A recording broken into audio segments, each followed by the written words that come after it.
Baik, Shalom Bapak Ibu, Saudara sekalian. Malam ini kita lanjutkan online Bible Study kita. Masih tentang kitab Mazmur. Dan malam ini adalah sesi ke-11. Yaitu apa yang dinamakan dengan Mazmur Haleluya. Untuk itu mari kita berdoa lebih dahulu. Mari kita berdoa. Bapa di surga, kami datang kembali di Rabu malam ini. Kiranya berkat Tuhan mengalir atas kami semua melalui hikmat firman kebenaran ini. Biarlah setiap kami yang mendengar, hidupnya diubahkan menjadi semakin hari semakin matang di dalam Tuhan. Terima kasih Bapa, mohon pakai mulut hamba-Mu untuk menyampaikan kebenaran ini. Hanya di dalam nama Tuhan Yesus Kristus kami berdoa dan mengucap syukur. Amin. Oke, malam ini adalah sesi 11 kitab Mazmur. Kemudian topiknya adalah Mazmur Haleluya. Ya, baik, kita lanjutkan. Ya. Bapak Ibu, Saudara sekalian, kalau kita mendengar kata haleluya, ada yang bacanya pakai H belakangnya, ada yang tidak pakai H, sama saja. Haleluya didapat dari bahasa Ibrani. Bahasa Ibraninya ini, Saudara, sebentar.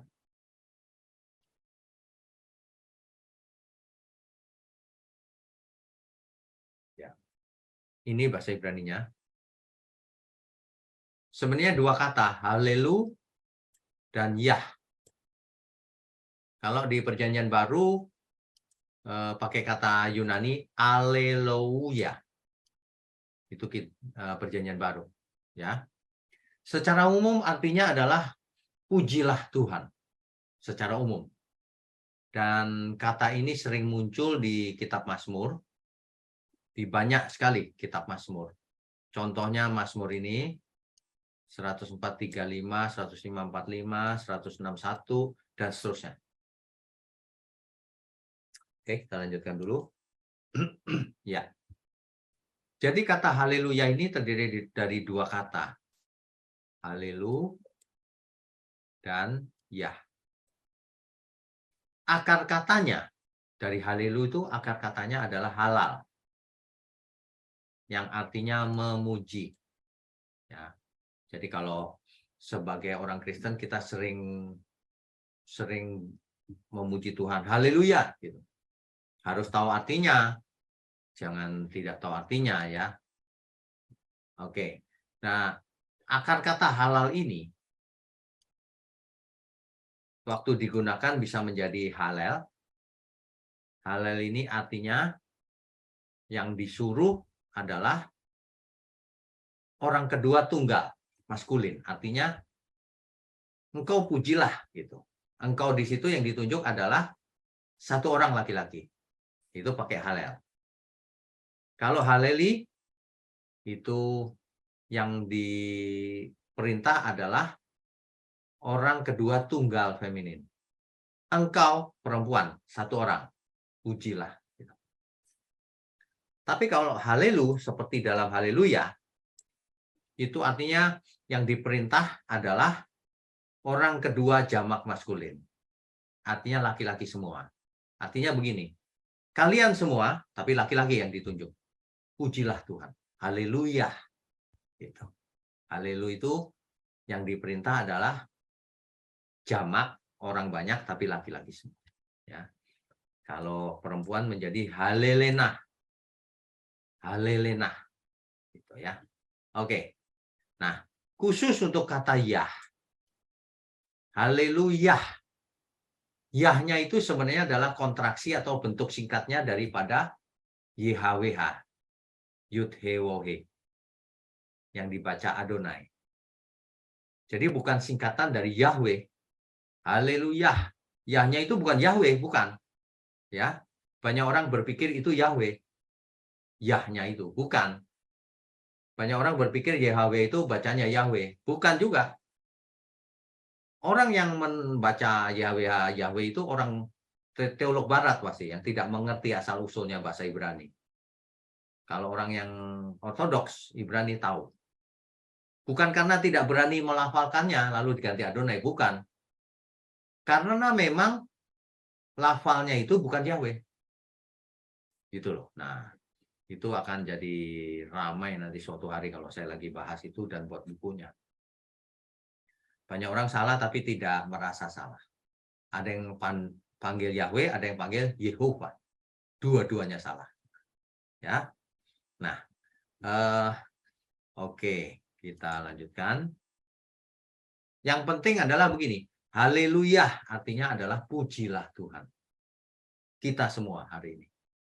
Mau laki-laki maupun perempuan, meskipun kata-katanya tetap haleluya. Ya. Oke, kita lanjutkan. Ya. Nah, ternyata dalam kitab Mazmur yang terdiri dari 150 pasal, ya, kitab Mazmur yang terdiri dari 150 pasal, itu ada yang namanya Mazmur Haleluya, yaitu Mazmur pasal 146 sampai 150. Kenapa disebut Mazmur Haleluya? 5 pasal terakhir ini, karena setiap pasal diawali dan diakhiri dengan kata Haleluya, yang artinya pujilah Tuhan. Gitu. Coba kita periksa ya, Mazmur pasal 146. Mazmur pasal 146. Ya. Oke, sebentar. Kitab Mazmur pasalnya ke 146. Ya. Di ayat 1 dimulai dengan haleluya. Pujilah Tuhan, hai jiwaku. Jadi diawali dengan haleluya. Ayat terakhirnya, ayat 10, Tuhan itu raja untuk selama-lamanya. Allahmu, ya Sion, turun-temurun. Haleluya. Ditutup dengan haleluya juga. Itulah sebabnya Mazmur 146 dan sampai 150 ini disebut Mazmur Haleluya. Karena ayat satunya selalu dimulai dengan haleluya dan ayat terakhirnya selalu dimulai dengan haleluya. Diakhiri dengan haleluya juga. Gitu ya. Nah ini. Tetapi intinya adalah Mazmur 146 kalau dibaca. Bapak Ibu bisa baca ada 10 ayat. Itu kalau kita buat ringkasannya. Ayat 146 itu yang penting adalah begini, aku akan memuliakan Tuhan dan bermazmur baginya selama aku masih hidup. Nah, prinsip ini sangat penting sampai hari ini. Kita hidup harus memuliakan Tuhan selama kita masih hidup. Gitu ya. Itu ayat 146. Diawali dengan haleluya, ditutup dengan haleluya. Lalu ayat 147. Ya. Itu intinya kalau kita baca, itu ada 20 ayat. Tapi intinya adalah bernyanyilah dan bermazmurlah bagi Tuhan. Sebab dialah yang membela orang saleh. Dalam kasus ini Israel, umat pilihan. Nah, kemudian ayat pasal berikutnya, Mazmur 148.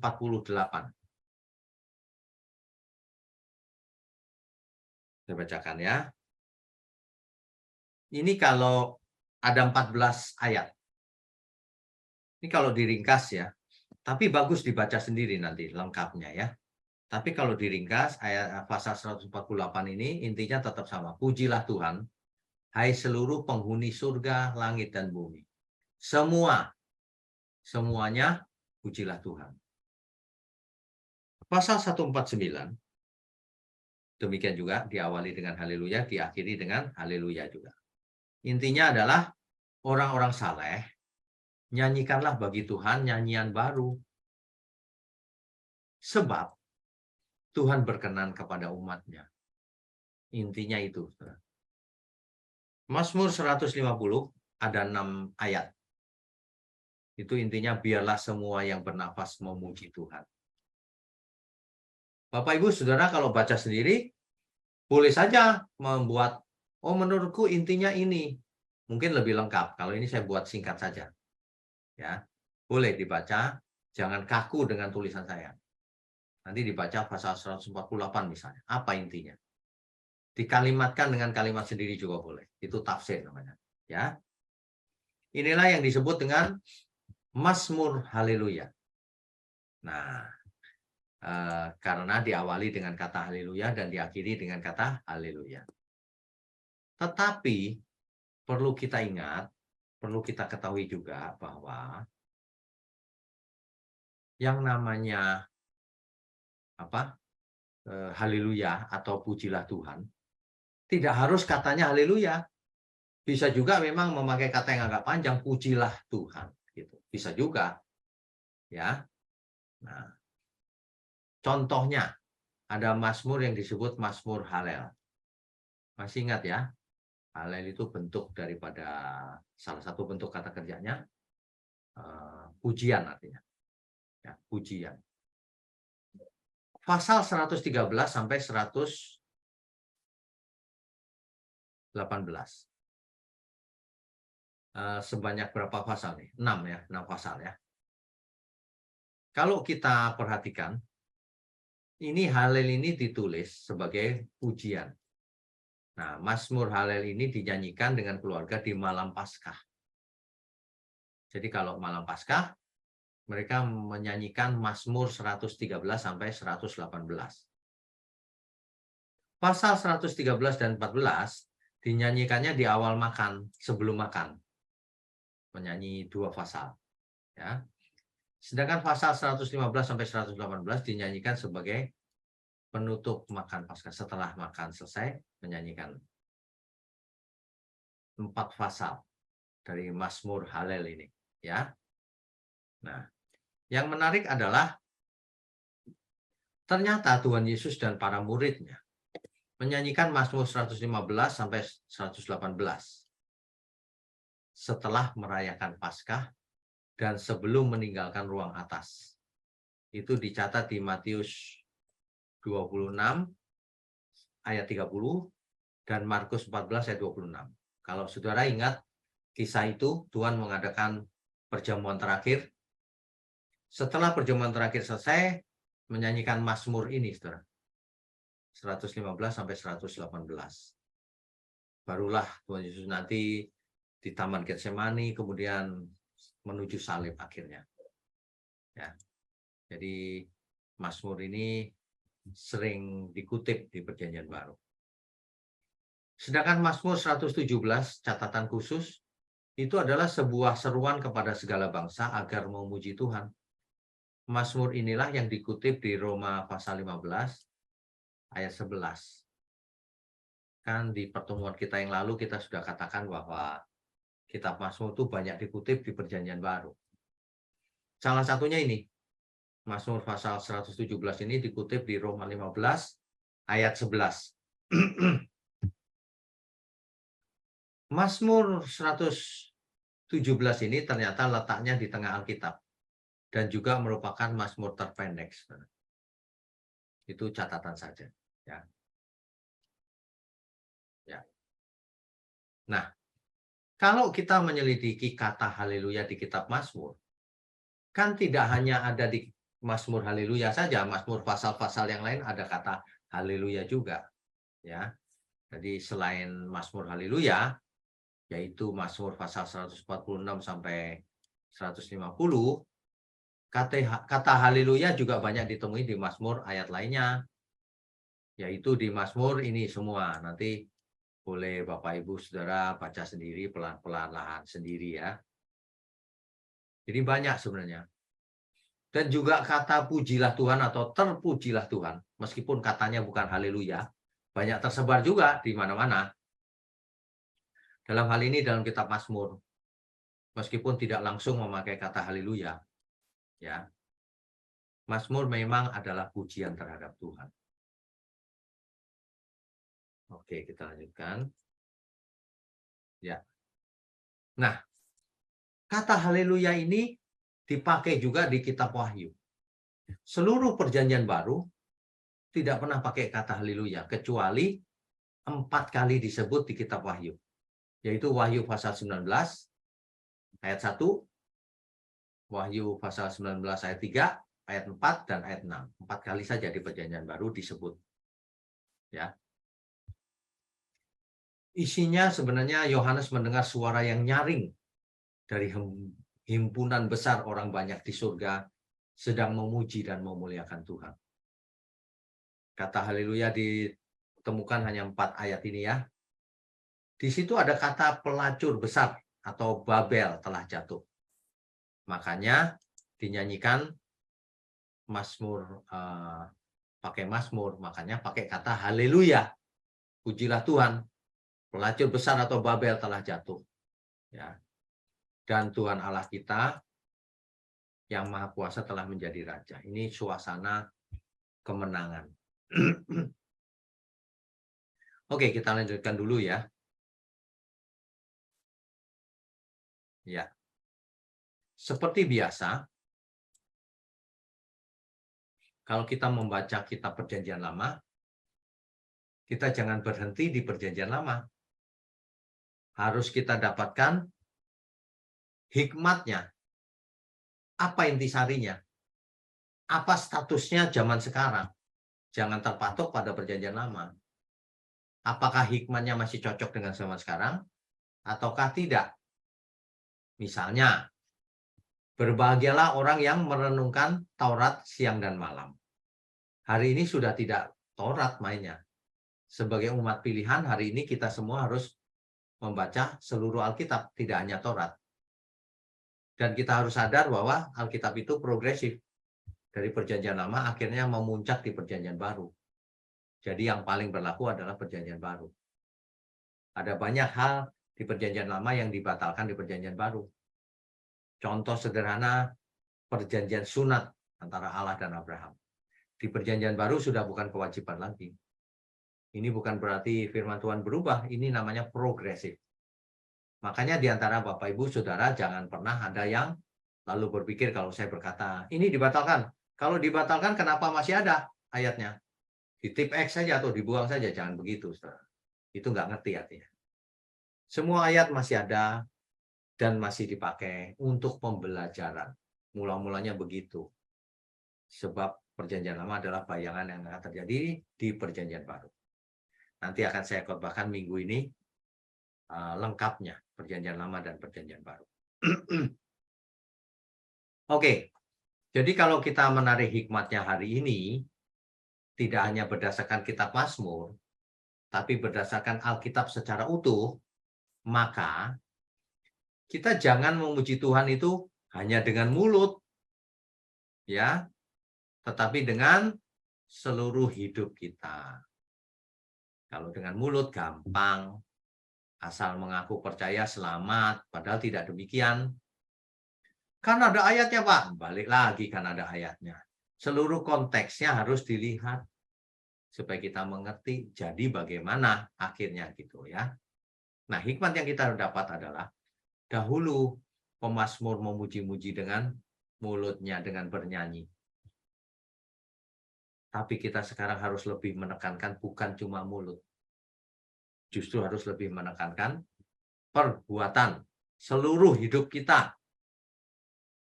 Itulah yang ditulis oleh di Matius 7 ayat 21 sampai 23. Ya, bukan setiap orang yang berseru kepadaku Tuhan, Tuhan. Bukan setiap orang yang bermazmur pakai nama Tuhan akan masuk ke dalam kerajaan surga. Bukan orang yang memanggil Tuhan, Tuhan yang masuk kerajaan surga. Melainkan apa? Dia yang melakukan kehendak Bapakku yang di surga. Yang melakukan, saudara. Kalau yang apa? Yang cuma di mulut, percuma. Makanya pengakuan iman yang di mulut itu belum selesai. Harus dihidupi. Barulah itu benar di mata Tuhan. Sebab kalau mulut saja belum benar. Ya, di ayat 22 bahkan lebih jauh lagi, saudara. Di ayat 22, pada hari terakhir banyak orang akan berseru kepadaku, Tuhan, Tuhan. Bukankah kami bernubuat demi namamu? Bernubuat loh, saudara. dan mengusir setan demi namamu, dan mengadakan banyak mujizat demi namamu juga. Orang ini tidak hanya di mulut, saudara, sudah melakukan hal-hal kegiatan rohani. Bernubuat pakai nama Tuhan. Mengusir setan pakai nama Tuhan. Mengadakan banyak mujizat pakai nama Tuhan juga. Tapi apa yang terjadi, saudara? Di ayat 23-nya, pada waktu itulah aku akan berterus terang kepada mereka dan berkata, aku tidak pernah mengenal kamu. Nyala daripadaku kamu sekalian pembuat kejahatan. Saudara, kalau kita perhatikan, bernubuat pakai nama Tuhan, mengusir setan pakai nama Tuhan, mengadakan banyak mujizat pakai nama Tuhan, tapi disebut kamu sekalian pembuat kejahatan oleh Tuhan. Bahkan mereka juga berteriak-teriak Tuhan, Tuhan gitu. Kuncinya cuma satu. Di ayat 21 dijelaskan tuh. Melainkan dia yang melakukan kehendak Bapakku yang di surga. Jadi kalau cuma kegiatan agama, apalagi kalau khotbahnya menyesatkan, itu tidak selamat. Ya. Dari Matius 7 ayat 21 sampai 23 ini kita mengerti bahwa memuji Tuhan itu bukan hanya dengan mulut, bahkan bukan hanya dengan perbuatan rohani, tapi dengan segenap hidupku melakukan kehendak Bapa. Jadi kalau kita melayani di gereja atau di luar gereja sebagai apapun, bekerja, termasuk melayani. Kalau kita melayani Tuhan, harus dengan seluruh hidup kita. Jangan menganggap itu pekerjaan, itu adalah pelayanan, melayani Tuhan. Ya. Memuji Tuhan bukan hanya dengan mulut tapi dengan perbuatan nyata. Sehingga nama Tuhan dimuliakan. Oke, kita lanjutkan. Ya. Ya. Ini ayat yang bagus sekali, saudara. Roma 12 ayat 1 sampai 2. Karena itu, saudara-saudara, demi kemurahan Allah, aku menasihatkan kamu supaya kamu mempersembahkan tubuhmu sebagai persembahan yang hidup. Jadi kita itu harus mempersembahkan tubuh kita sebagai persembahan yang hidup. Sebenarnya persembahan lain yang berbentuk uang itu nggak penting sebenarnya. Yang Tuhan inginkan terutama adalah kita mempersembahkan tubuh kita sebagai persembahan yang hidup.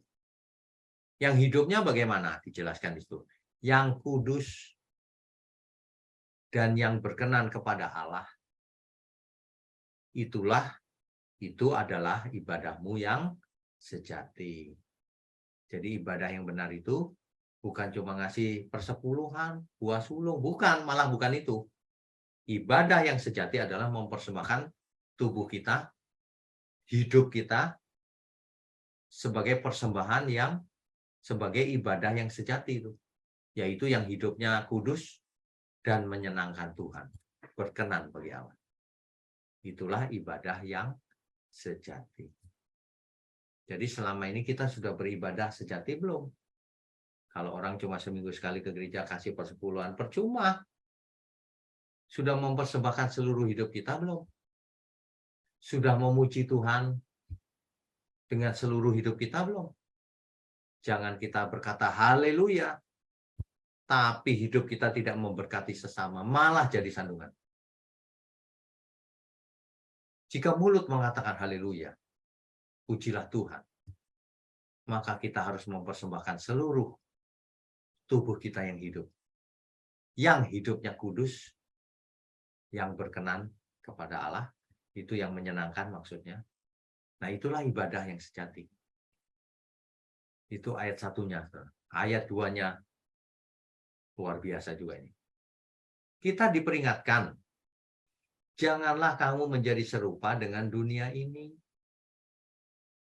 tetapi berubahlah oleh pembaharuan budimu. Jadi kita diperintahkan untuk jangan seperti orang dunia pada umumnya, tapi berubah akal budi kita. Nah, jadi kalau ada yang ngajar, kalau ke gereja jangan pakai otak. Nah, itu berusaha menyesatkan atau menipu itu. Jangan ke sana lagi, saudara. Karena perintah Tuhan adalah berubahlah menurut pembaharuan budimu, akal budimu. Nous dalam teks aslinya, pikiran berubah. Ya. Kenapa harus berubah akal budinya? Dijelaskan di ayat 2 ini, sehingga kamu dapat membedakan manakah kehendak Allah. Sehingga kita bisa mengerti kehendak Allah itu seperti apa. Kehendak Tuhan. Sehingga kita bisa membedakan mana yang baik, yang menyenangkan Tuhan, dan yang sempurna. Sehingga kita bisa melakukan apa yang baik, yang menyenangkan Tuhan, dan yang sempurna. Itulah persembahan yang hidup, yang kitanya harus berubah menurut pembaruan akal budi. Ya, jelas ya Bapak Ibu ya, saudara ya. Oke, kita teruskan dulu.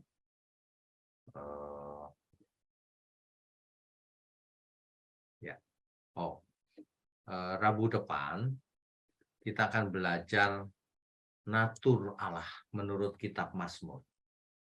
Nanti setelah itu seperti biasa di akhir pelajaran kita akan kita belajar natur Allah menurut seluruh Alkitab. Saudara, kalau kita belajar natur Allah ini adalah bagian dari doktrin tentang Allah. Elohim itu seperti apa sih gitu. Kalau dalam sekolah teologi. Ya. Jadi Oke, setelah kita membaca kitab Mazmur, haleluya, kita mengerti hikmatnya, bagus-bagus. Tapi setelah perjanjian baru, kita harus mengerti intinya juga. Itu lebih penting, karena ibadah yang sejati itu tidak hanya menyanyi. Ya, tidak hanya menyanyi. Yang penting adalah mempersembahkan seluruh hidup kita, tubuh kita yang hidup. Tapi harus hidup kudus dan menyenangkan Tuhan. Makanya kita tidak boleh serupa dengan orang dunia ini. Nggak boleh. Harus berubah mindset-nya. Cara berpikirnya. Sebab kalau cara berpikir berubah, tentu saja cara hidupnya berubah. Itulah yang diinginkan Tuhan. Kalau dulunya duniawi, sekarang berubah menjadi surgawi. Dulunya suka dosa, sekarang hidup kudus. Mindset-nya yang dirubah. Ya, kalau mindset berubah, hidupnya berubah, pasti. Ya, berubahlah menurut pembaharuan budimu. Ini adalah hikmat yang paling tinggi yang kita miliki hari ini. Untuk apa sih kita hidup? Untuk mengadakan perubahan akal budi itu, sehingga kita berkenan bagi Tuhan. Itulah yang disebut ibadah yang sejati. Kalau ibadah yang biasa-biasa, buat apa?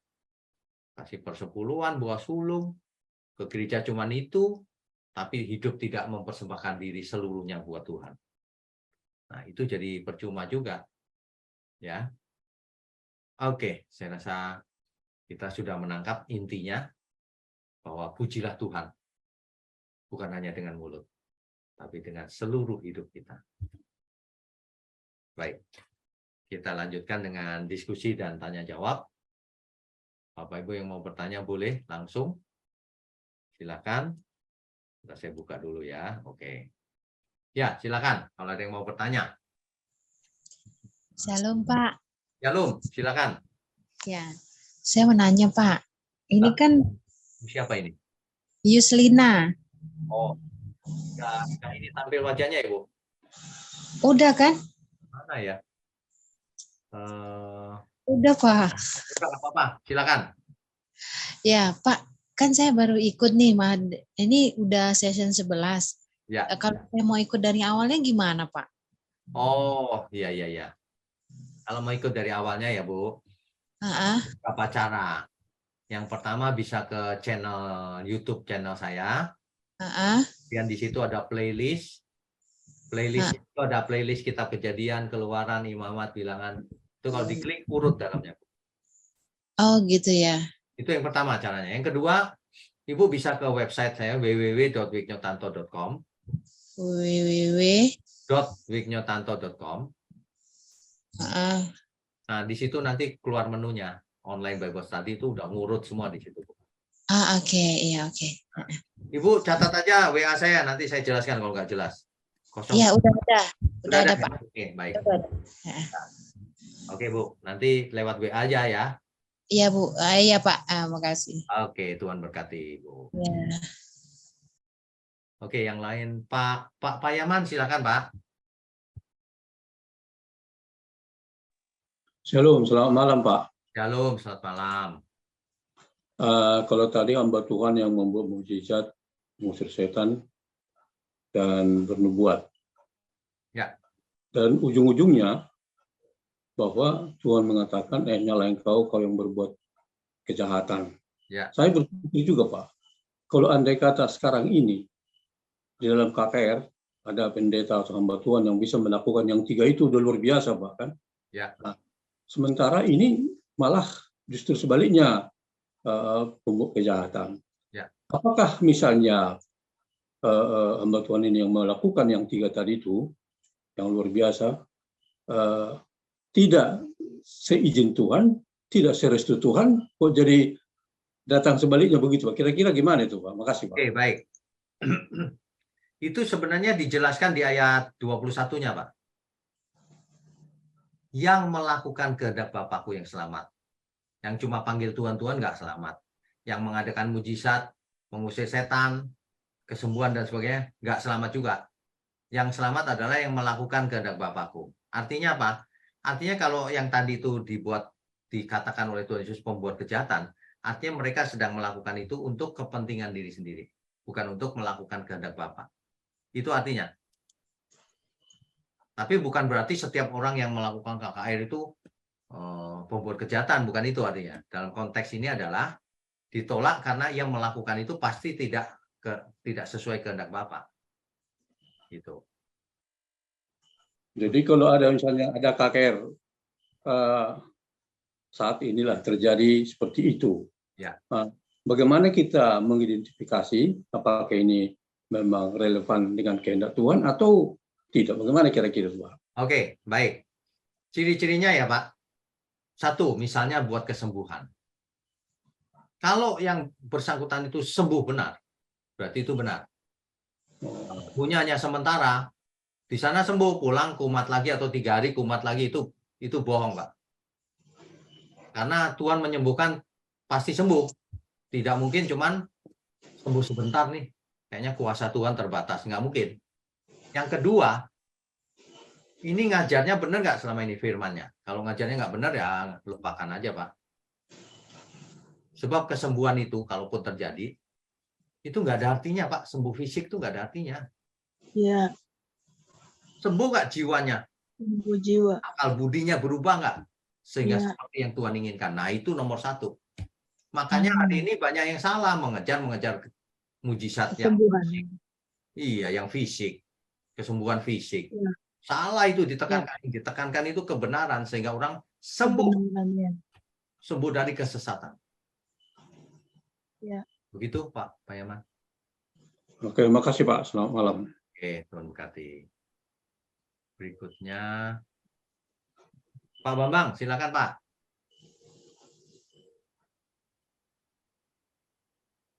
Oke Pak, di-unmute dulu Pak. Ya, sorry. Ya, oke. Ya, salam kenal Pastor. Ya, Ya, semuanya salam kenal. Ya, saya baru join. Pak Bambang dari dari Jakarta. Oh, Jakarta. Oke, silakan. Jakarta. Saya mau nanya mengenai mempersembahkan seluruh hidup. Ya. Jadi yang saya tangkap nih tadi barusan adalah yang dimaksud dengan mempersembahkan seluruh hidup, berarti cara kita beribadah ya? Cara kita hidup. Cara kita, cara kita hidup yang dan berkenan gitu maksudnya kan? Ya, seluruhnya Pak, bukan cuma di gereja. Oke, jadi bukan yang saya tangkap bukan menjalankan salah satu misi gitu ya. Misi kan salah satu misinya kan adalah menjadikan bukan hanya itu Pak. Seluruh bangsa. Oke. Bukan hanya itu. Jadi begini, Kalau seorang gembala tentu visi misinya itu. Tapi kalau seorang pedagang, ya bukan itu Pak tugasnya. Tugasnya berdaganglah yang benar, dapat uang yang banyak untuk Benar, mendukung benar. kerja Tuhan, didik anak-anak dan seterusnya untuk menyenangkan Tuhan juga. Intinya Benar. Benar. Jadi intinya tidak jadi batu sandungan lah gitu ya. bukan tidak hanya jadi batu sandungan, bukan. Kalau tidak Jadi hanya terang. jadi batu sandungan kan pasif, Iya. aktif. Aku mau Oke, melakukan sesuatu yang menyenangkan Tuhan. jadi terang dunia gitu Ya, istilahnya. betul. Itu Kalau ya. terang kan aktif ya. Terang dan garam dunia. Jadi jadi tidak harus misi, karena misi kan udah boleh bilang full time itu ya, full time misi, nggak harus itu ya. Yang misi itu tugas khusus, Pak. Oke. Menginjil, gembala, gitu. Oke, terima kasih, Pastor. Oke, Tuhan berkati. Terima kasih. Ya, berikutnya Pak Mulyono, silakan Pak.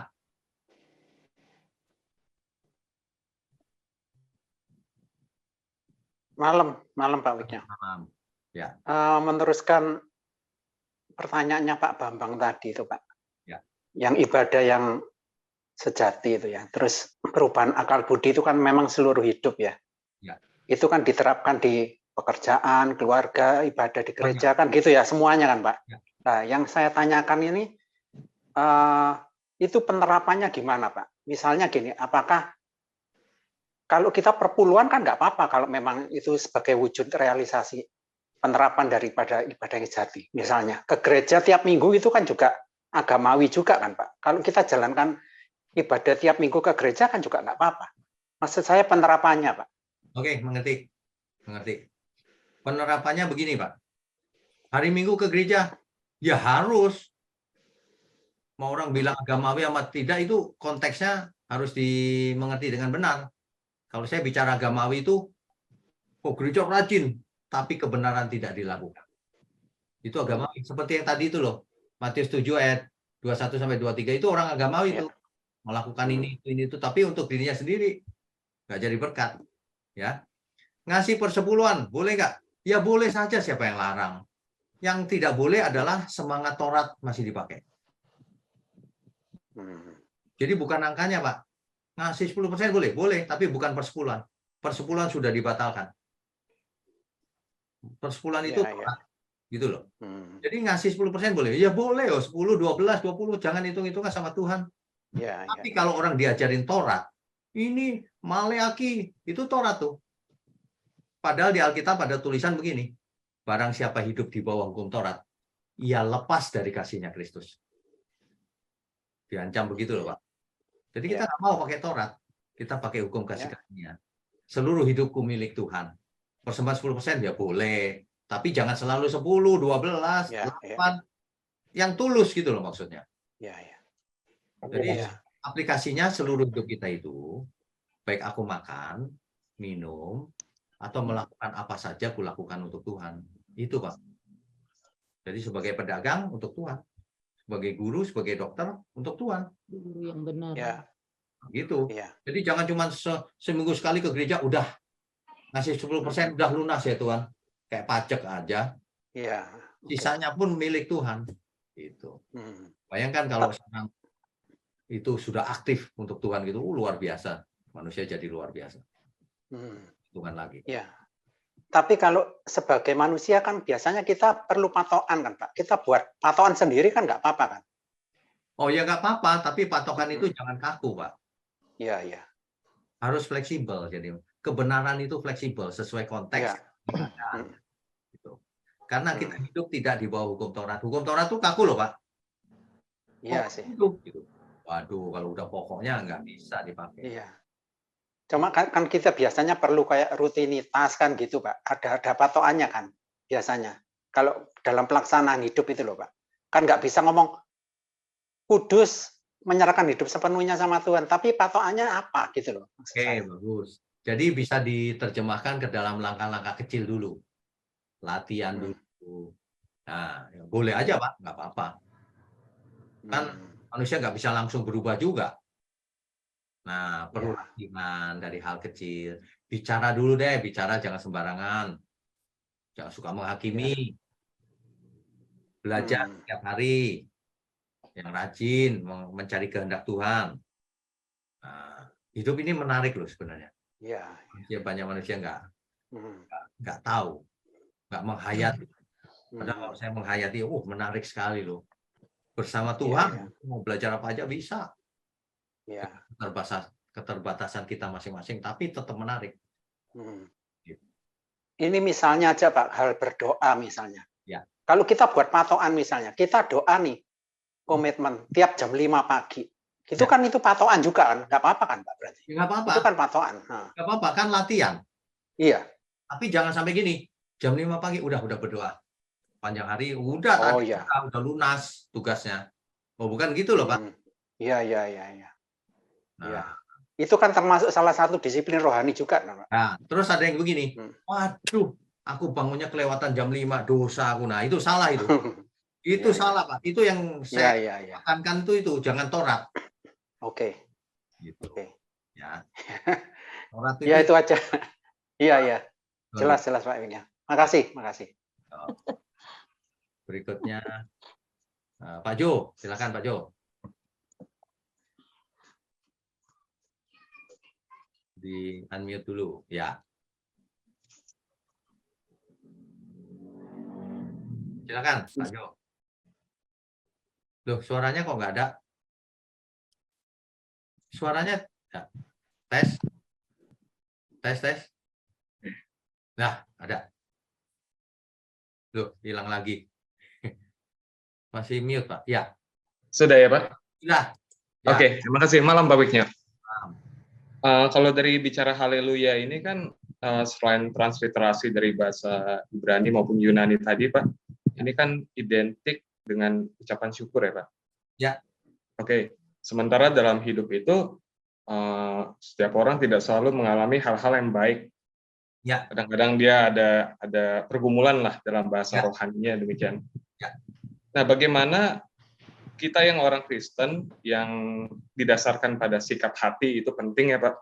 Kita berbuat dan bertindak itu sikap hati kita linear dengan sikap hatinya Tuhan. Ya. Itu mensikapi pengucapan itu Pak. Maksudnya kita tetap bisa bersyukur karena Tuhan kan campur tangan dalam setiap perkara katanya. Betul. Nah, bagaimana kita bersyukur tetap bisa mengucapkan syukur, mengucapkan haleluya tersebut bahkan dalam situasi tersulit dalam hidup kita. Sikap hati apa yang kita mesti miliki? Baik. Ini pertanyaan cukup sulit. Kita bisa belajar dari pemazmur bahwa pemazmur pernah berjalan dalam lembah kekelaman. Dia berkata begini, meskipun aku berjalan dalam lembah kekelaman, the shadow of death, ya, bayang-bayang kematian, tetapi aku tidak takut bahaya. Kenapa? Karena gadanya yang menghibur aku, kekuatan Tuhan yang menghiburnya. Tongkat. Di kasus yang lain lagi, pemazmur bingung lihat-lihat orang fasik itu kok sehat-sehat, sukses, hidupnya aman aja gitu semuanya.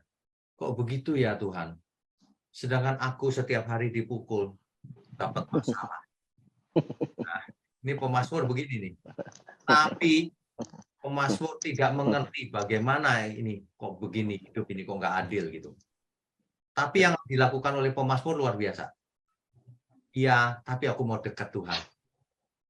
Seperti hewan dungu aku di dekatnya, katanya gitu. Aku nggak ngerti apa-apa deh, tapi aku mau dekat Tuhan. Akhirnya pemazmur mengerti ketika ia masuk ke kudusan Tuhan. Di akhir hayat orang-orang fasik itu dihancurkan Tuhan dia. Jadi kita itu harus bisa mengucap syukur. Kenapa? Lihatlah ke depan. Masa depan kita sudah ada langit yang baru, bumi yang baru. Yes. Hari ini sakit ya tetap puji Tuhan. Puji Tuhan. Tetap haleluya Pak ya. Haleluya. Dengan sikap hati yang benar. Ya. Terima kasih Pak. Ya. Terima kasih Pak. Tuhan berkati. Ada orang yang anti sekali ya Mas saya. Nggak tahu kenapa salah saya apa. Itu pokoknya kalau renungan saya pun diblokir sama dia. Ya udah kita diam aja deh. Apalagi pas persepuluhan ini saya pikir dia bakal marah nih denger ini. Ya udah saya diam aja. Malah dia yang ngirimin ke semua orang. Duh, nggak salah nih. Saya bilang. Terus yang orang yang dikirimin bilang begini, loh, kamu kok kirimin ini? Iya, ternyata bener. Loh, oh gitu. Oh, pada tadi anti loh. Itu orang yang nggak pernah dengar, Bu, lengkapnya. Ya udahlah, salah paham dia. Gak apa-apa, Bu. Dari dulu kebenaran selalu begitu. Ya, betul. Orang bicara ngawur-ngawur, aman-aman aja dia nggak Ya. diserang. Saya bicara benar, marah semua orang. Tapi Nggak saya tahu nih maksudnya ekstrim apa enggak ya Pak? Kalau saya Iya, pikir iya. Pak, apa saya yang salah Pak? Karena saya mau menjelaskan gitu loh kebenaran, apa karena saya terlalu ekstrim atau karena saya gimana? Tapi dalam hati saya mengatakan gini Pak, kan Bapak bilang bukan Tuhan yang masuk kerajaan Allah, tapi yang melakukan kehendak Bapak. Kan kesian, maksud saya dia udah pelayanan capek-capek, doa-doain orang, tapi Ya, dia tapi nggak tahu gitu loh kan. kita nggak bisa paksa orang. Kita lakukan bagian kita, udah. Tuh, ya. Hmm. Berikut. Doakan saja. Ya iya Bu, saya doain memang benar. Iya. Berikutnya, Pak. Pada anti sama Pak Wikyo tuh kalau perpuluhan tuh katanya ini terkenal nih pendeta kamu soal perpuluhan. Waduh, benar-benar saya bilang. Tuh. Pak Wiknya udah terkenal ke seluruh dunia. Tapi ya kebenaran ya tetap kebenaran. Ya. Ya. Oke, berikutnya Pak Pendeta Stefanus Riamin. Silakan Pak. Sugeng dalu Pak Wik. Lalu. Apa kabar nih? Baik Pak. Baik, ya. Pertama kangen. Saya bersyukur Pak Wik malam ini Kenapa? bisa mengikuti dan mendengarkan banyak hamba-hamba Tuhan yang menceritakan tentang persembahan.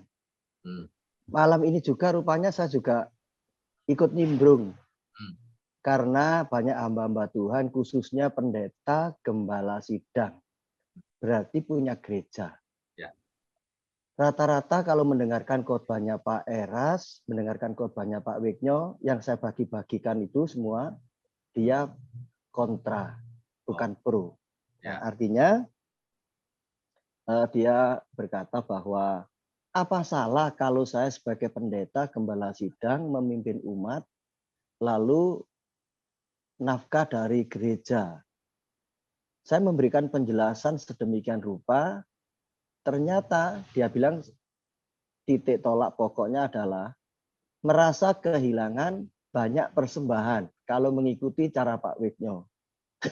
Saya bilang tidak, sebenarnya tidak. Maksud Pak Wiknyo, maksud Pak Eras itu benar.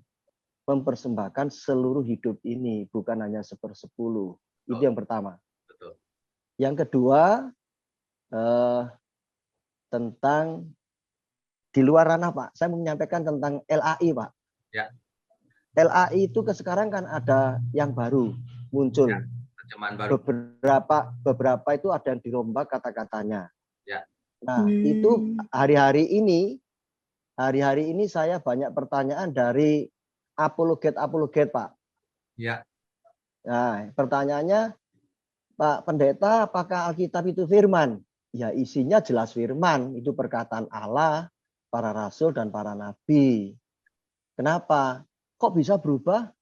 Oh, saya terangkan. Ada yang rancu, mungkin dalam pencatatan LAI itu ada pembaruan. Kan 1 iota pun nggak boleh dirubah. Kenapa bisa dirubah? Wah, ini luar biasa nih. Terus bertanya seperti itu. Nah, pengejaran hal ini kan saya baru dapat ini Pak Wik. Ini. Ya. Ini yang Lembaga Alkitab Indonesia.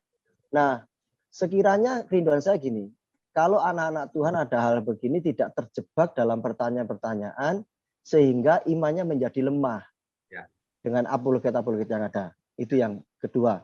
Yang ketiga Pak Wik, saya kan sering mengikuti apa yang Bapak kirimkan ke saya. Saya buka, saya nikmati, saya renungkan.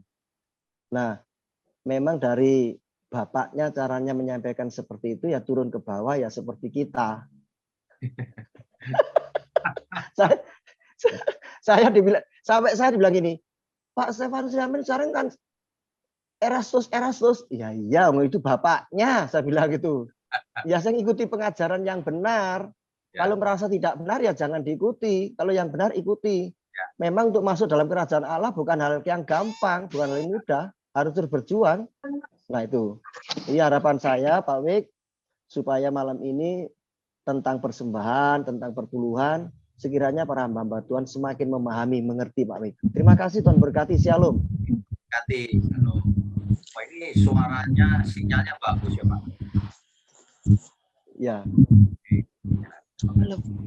Ya baik. Jadi begini loh. Gimana ya? Saya itu kan gembala. Jadi artinya nanti kok rame.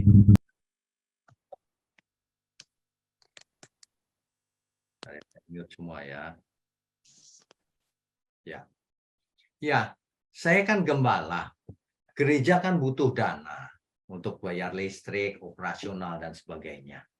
Tetapi saya tidak mau mengorbankan kebenaran.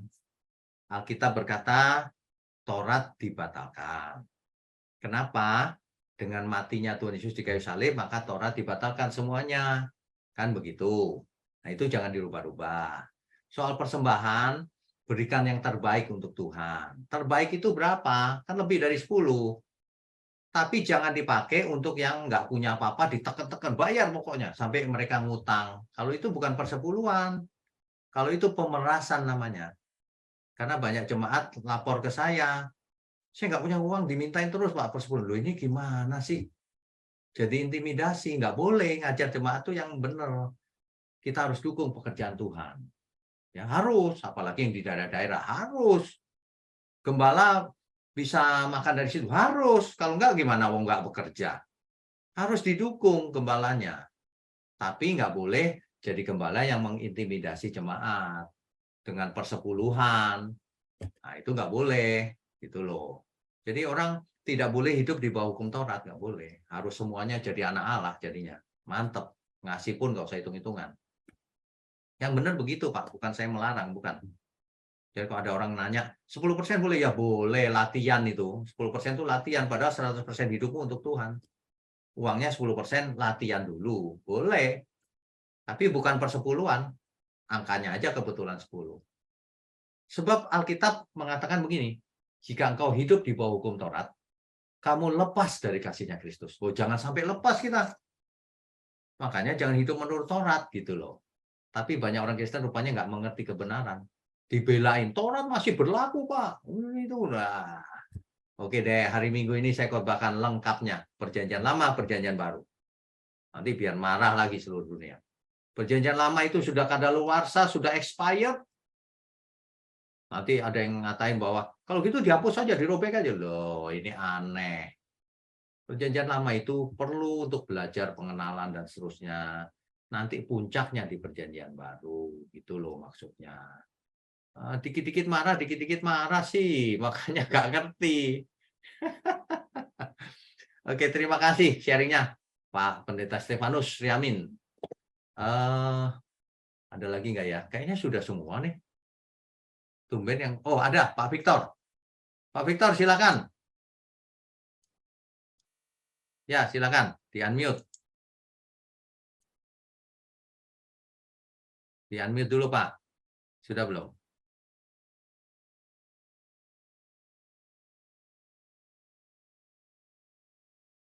Sudah Pak? Bisa? Ya. Coba Pak, tes. Ya, tes. Selamat malam, baiknya. Selamat malam.